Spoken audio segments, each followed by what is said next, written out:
I think it's not by chance God has created us in a way that we have to have daily physical sustenance. The children of Israel coming out of Egypt lived for 40 years approximately on something called manna.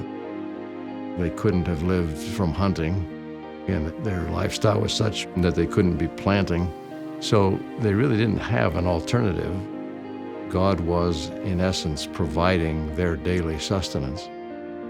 And I think at least one of his purposes was to teach them to remember him, to think of him, to look to him, to have faith in him, that he was the source of their life. He did it in the way of making it a daily thing. They couldn't gather up manna and store it. It would only be good for one day. They couldn't forget who was the source of their blessings. There's a spiritual parallel in our day. We all recognize the need for physical sustenance. Hunger and thirst remind us very strongly if we forget. But the spiritual need for sustenance is equally strong. That comes not in drinking water and eating food, but in our constant daily efforts of communion with God. We ought not to think that we can go weeks and months without spiritual sustenance and not suffer, and not to have a deadening influence in our spiritual life.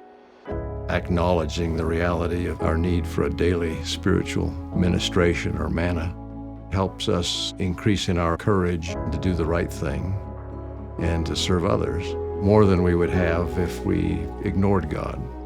People sometimes think, well, those are such small things.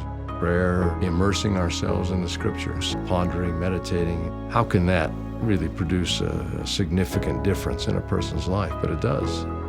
As small as those things seem to be, as daily routine sometimes they may seem to be, these are the kinds of things that day by day transform us.